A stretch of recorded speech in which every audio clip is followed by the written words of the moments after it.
And welcome back to another episode of Instant Rap News. What is going on? Welcome to the channel. So we're going to kick it off with Drake and Kendrick Lamar. Now, apparently they have lost their footing when it comes down to that top 100 thing, okay? Now, we all know when Drake drops a song, stays in that top 10 for quite a while until either he bumps himself off with another song or it just naturally, gradually goes down, okay? Now, Kendrick Lamar, the same thing, right? He stays in that top 10 and then gradually over the year, right? Not even a month, but like over a year, it gradually, it goes down and it, finally goes off the chart. But this time around, Drake and Kendrick had dropped a song, one called Text Go Green, the other one called We Cry Together. Now, Drake's Text Go Green had debuted at number 13 on the top one, Billboard Top 100, and it finally fell off to number 94 within a week. So that is horrible for Drake.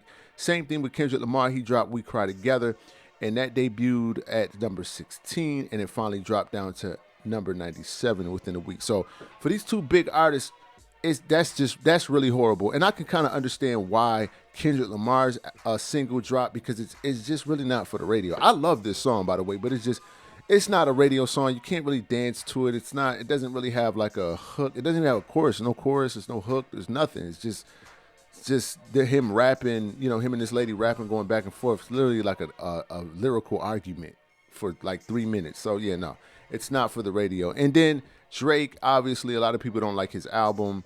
Even his fans, a lot of people was like, man, 2 duds in a row. A lot of people are upset. Hopefully he can win them over with another album. But yeah, man, they're just losing their foothold. Hopefully they can get back on that top spot. We can get some more singles coming out of OVO and TD. And next up, we have Asian Doll and Cuban Doll. Now, apparently they are back on speaking terms again. They're cool again. Now, they got on each other's Instagram lives and spoke for about maybe 3 or 4 minutes that I see. And, it looks like they were just like nothing ever happened, man. Y'all remember 2 years ago, maybe 2 or 3 years ago, things got real ugly between them at a Miami nightclub. I know, I think Cuban Doll went to Asian Doll's event and, ended up getting beat up.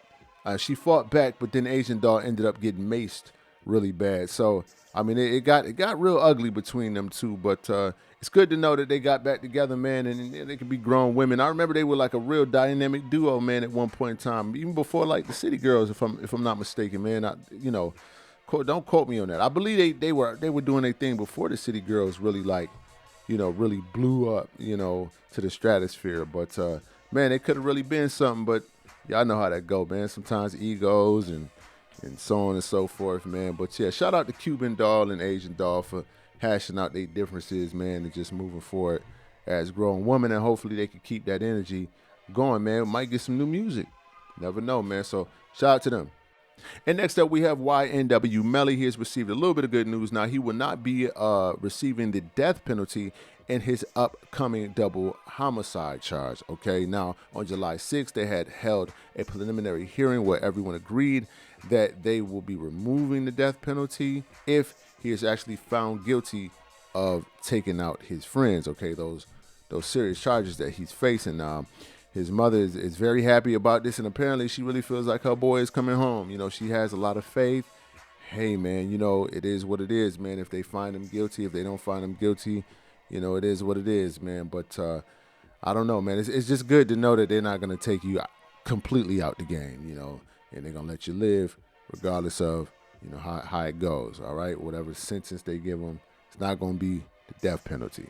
All right. Now, speaking of getting an eternity in prison and a possible life sentence, Eric Holder, the man who has been accused of killing Nipsey Hussle, has been convicted for killing him for first-degree murder. He has also been convicted of 2 counts of attempted voluntary manslaughter and assault with a firearm for shooting and wounding 2 other men that day. Okay, now those other 2 charges, originally they were attempted murder for those other 2, but because he didn't really know them and he didn't intentionally try to hurt them, it was kind of like a spare the moment type of thing. He was targeting Nipsey, but he was kind of doing a lot, and those other 2 victims got hit.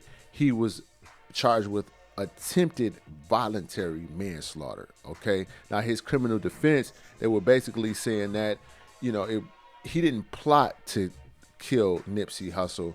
the thing was Nipsey Hussle said something to him, and he got really angry, and it was just like, you know, snap of a finger type of thing. He wasn't plotting on killing Nipsey, so that would have been a difference between a murder and a manslaughter. That's what he was fighting for. Yeah, no doubt we saw him on the camera.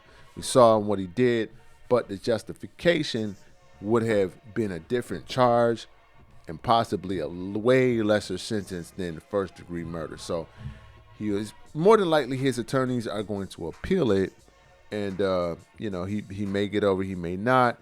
But man, either or, man, it's still a messed up situation. He didn't have to kill Nipsey. He didn't have to do that, man. If anything, if he felt the way, he should have just punched him in his face, man. Yeah, you probably got washed up in that strip mall, but it's a lot better than spending your days in prison and taking out a life, right? That means something to a lot of people, not only his family and children, but you know, his fans as well, or people who loved him for what he did, his music, his you know, his entrepreneur mindset, what he did for his community.